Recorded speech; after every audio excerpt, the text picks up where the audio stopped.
Guys, welcome you all to the session. So what we are going to see in this session is coding concepts, the actual coding concepts which you will be seeing in an interview. So what we are going to see in the session is we'll do a role play. Okay. So I will be the interviewer, and I'm coming from a big gaming company, and I'm going to recruit a product manager, a software developer who is going to develop a rummy game for me. So you're aware of these commercial rummy games, right? Like Rummy Circle, Jungly Rummy. Yes, you're aware, right?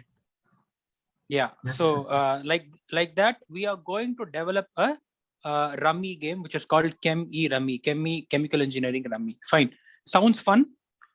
This sounds fun. Yes, sir. Yes, sir. Yeah.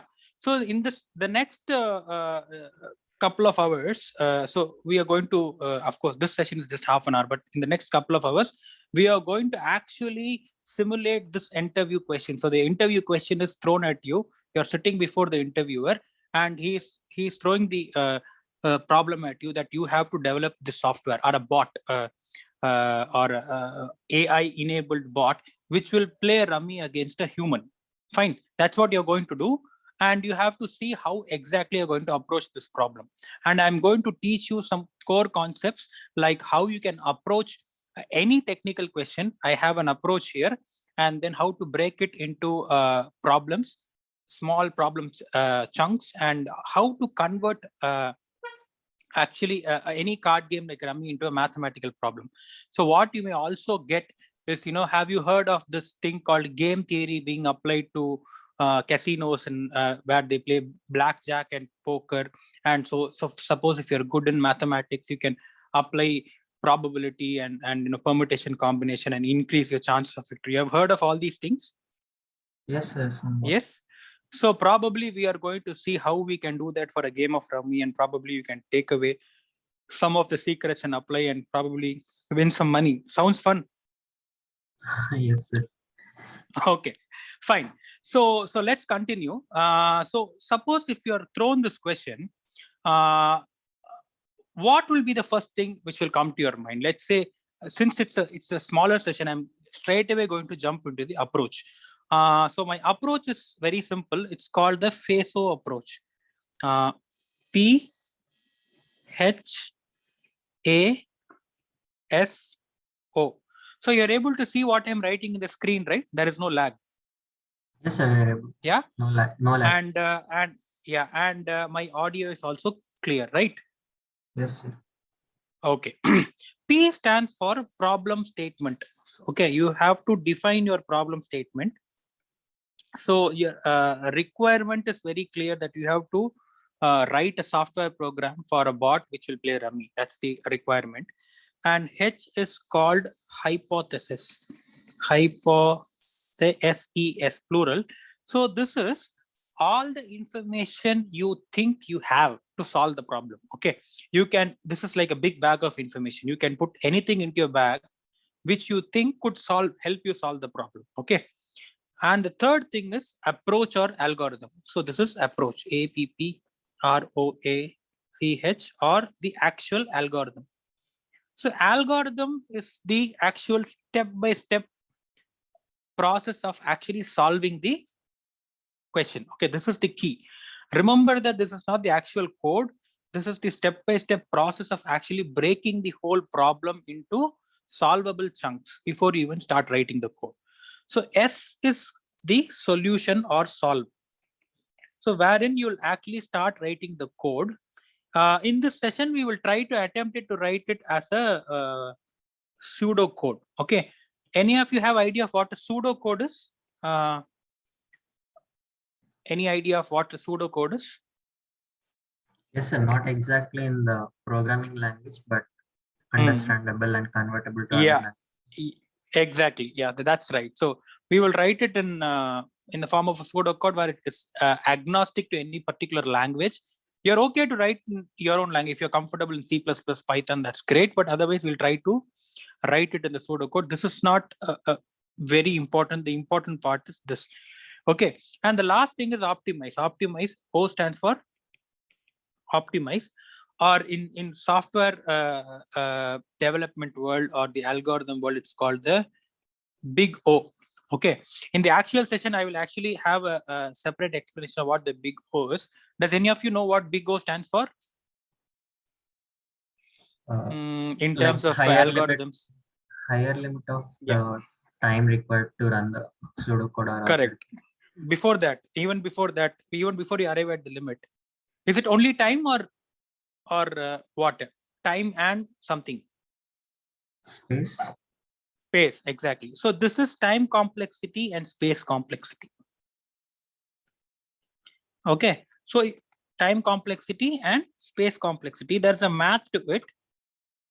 See, usually in a normal interview based questions like which you see in lead code or which you see normally in any other courses, you have a specific problem for which you can do all of it and then finally calculate the time complexity and space complexity and arrive at a number. But we are going to do all of this for the software. Okay, so remember that we have to do it for like 2 hours, and the most important thing is your thinking process. You have to keep iterating through all of it again and again and keep on talking so that the interviewer is clear on your thought process. This what it is actually called as algorithmic thinking, whether you are able to think in terms of an algorithm. That is most important, and that is the key takeaway. So most of you final years who are going to take the interview, let's say right from next week, this approach is most important, where you take the problem head on, think in terms of an algorithm, keep talking, keep solving, iterate, go back to, if you are at this point, if you have to go back to problem statement, amend it, do it. If you have to go back to hypothesis, do it again, amend your algorithm. From this algorithm you have to go again to solve and optimize, and this is the center point. Okay, so that's how we are going to break out this problem. Fine with the approach? I have given it very in a very short format. This will be detailed in the actual session. You're okay? Yes, sir. Yes, sir. Yes. Okay. Now, since the session is very short, we will not probe into too much on the problem statement and hypothesis. We'll straight away jump into the approach. Okay. Let's, in this particular session, what today we will only discuss on the algorithm, because that's the most important thing, right? Yeah. Yes, sir. Okay. So let me go into the next page. Let's say if we are going to discuss only on the approach first, the problem statement is very simple. The problem statement is you have to build a software for Rummy process, and let's say hypothesis, and you have to ask questions. Let's say what question you will ask. Let's say, or let's do one thing. Let's start with the hypothesis. Okay, let's start with this. Remember that you have to ask questions and get answers. For now, I will play the role of both the interviewee and the interviewer. Okay, so the interviewee, so I'm Anand, I'm conducting the interview, and the person who is attending the interview will ask, like, sir, can I know this, can I know this? Okay, so that's the way you will probably have to converge to a point where you can get the hypothesis. So first thing I will ask is, sir, is it a one-to-one player or a one-to-many player? So whether it is a bot versus one human or many human. Okay, I'm asking the interviewer. So the interviewer says, yes, it is a bot versus one human. It's just a one-to-one. Okay, then what is the rules, play rules? Okay, there are various ways you can play Rummy, but we have to exactly know how the game is played for this, so that we are developing the code for that. So how the play is. Okay, so for that the answer is, let's say, Anand, it is a one deck play, just one deck. So you are going to take a pack of 52 cards and you're just going to play with that. You're going to just shuffle it out, split cards between the computer and the human, and whatever is remaining is what you're going to draw your card from. And the way it is going to be is 4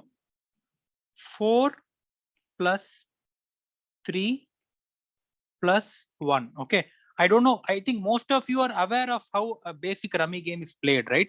I come with that assumption, otherwise I will take that separately, and maybe you can in your promo you can, as a fun element, keep this as a prerequisite that please make yourselves aware of how a game of rummy is played.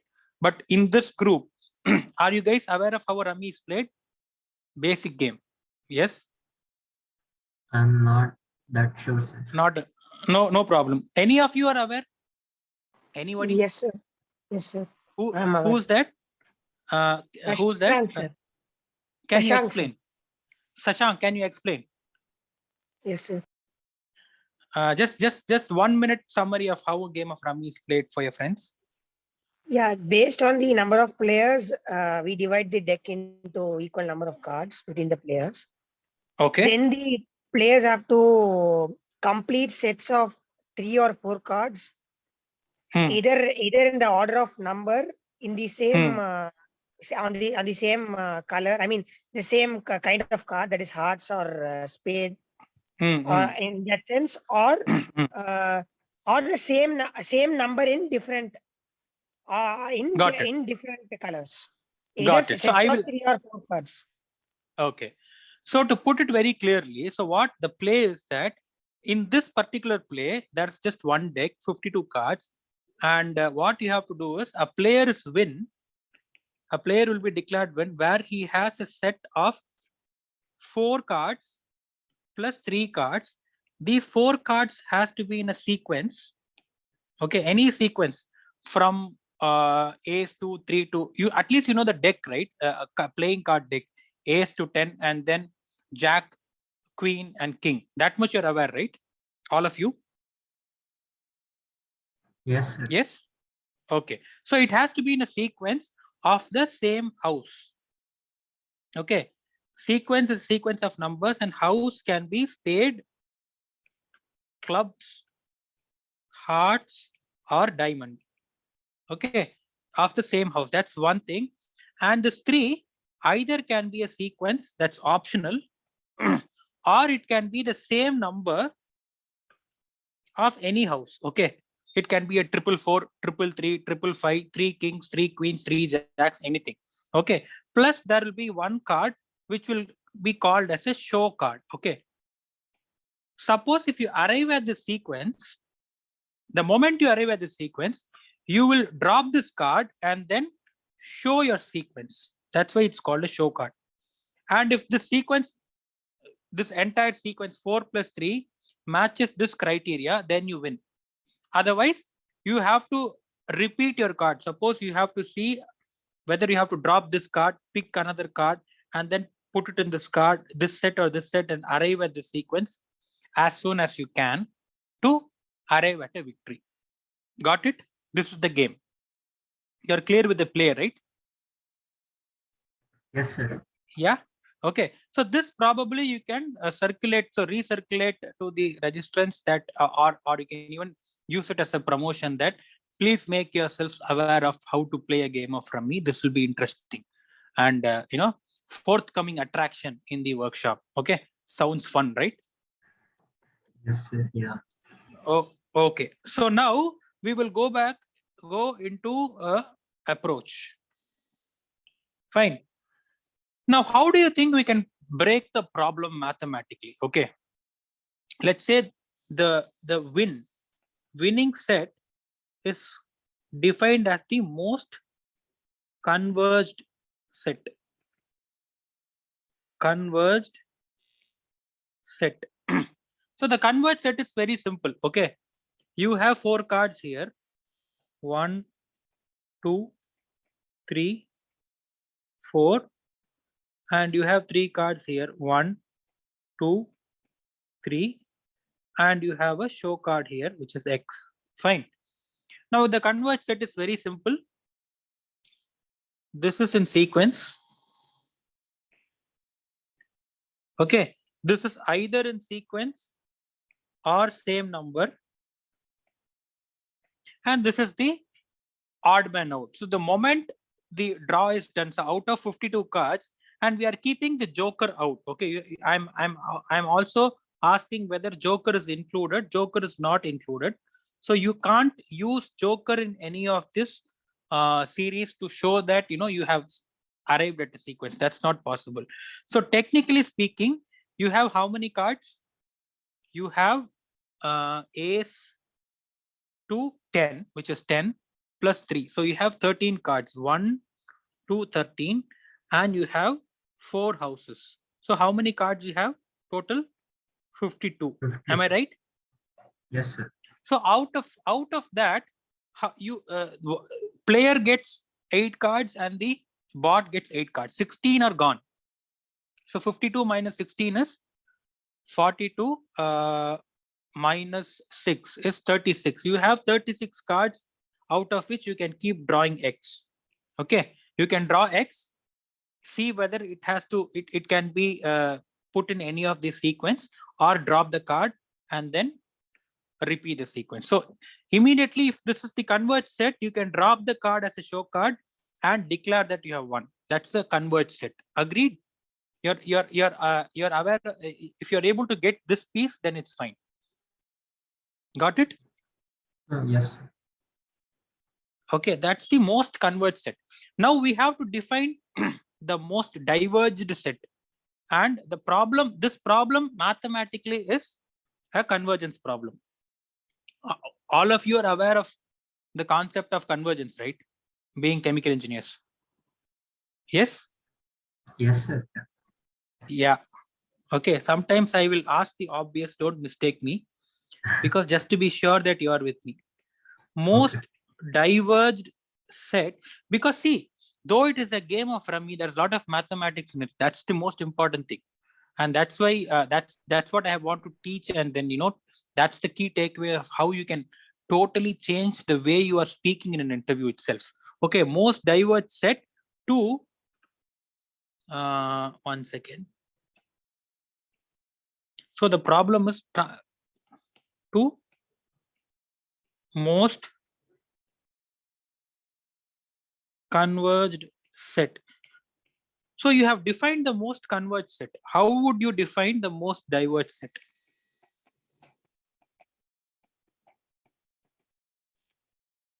Okay, any ideas? Everything is in random. So diverged set is you don't have any card matching. Okay, it is completely opposite to convergence. So how will you define? Okay, this is something interesting.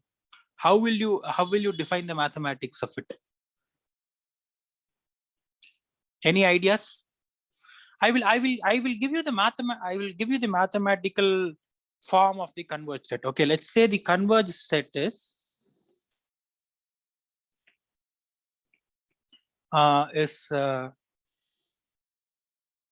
n h. N is a number between 1 to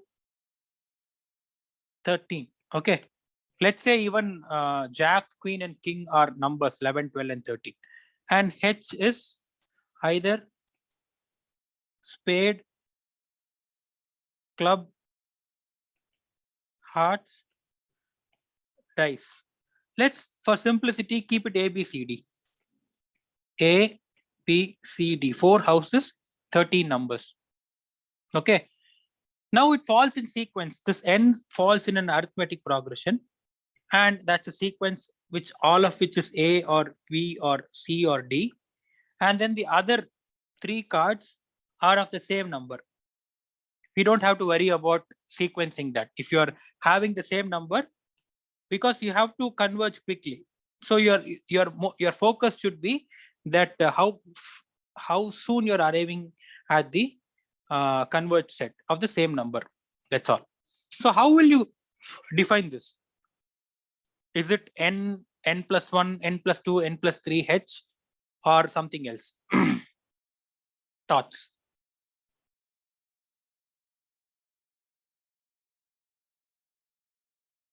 Because you have to now get into the domain of putting it in an algorithm.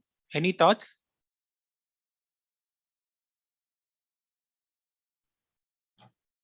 First part can be it has to be sequence. So if the Sequence. number So is can it 10, be like, then can 10 it be plus like 1. this? Can it be like this, where n stands from 1 to 10? Yes. Sure. or are we missing anything? Hmm. If it is n stands from 1 to 10, can we sequence like this? Will it cover all the range? Sir, will a loop be counted? 12, 13, 1, 2. Yeah, I'm asking you. So that's why I'm telling n plus 1, n plus 2, n plus 3, n plus 4. Yeah, Or how that- do we define this n? Because if it goes beyond 11, then it will be 15, 14, 15, 16. So this may not be the best way. Okay. Being a short call, I will tell you how to define this. Okay. But this in the call, in the actual session, I will spend a lot of time where I will make the students arrive at the problem or arrive at the mathematical equation. So for the most converged set, okay, let me know if this works. Okay, this is my thought. Okay, let's say 16 minus n, where n stands from 3 to 15, and h, where h is a, b, c, or d. Does this sound okay? If it is 13, 16 minus 3, 13, it is king, then it is back. So instead of going from front to back, we are coming from back to front. If it's 15, then it is ace. Now this covers the entire remit, right? Yes? yes, sir. Okay. Why we are defining this is because this range of 3 to 15 is important to define our divergence. Correct. If it is converged, that means if it is falling in a sequence. If it is diverging, then we should know what is the remit of divergence. That is the most important thing. The remit is this. Remit of divergence. Are you getting this, guys? Okay, it's an optimization problem. Cool? Yes? Yes. Okay, now n falls in AP, or let's say any number between 3 to 15 in sequence and of the same house. And the other set is already you have 444 or 333 or 111 or whatever. Now,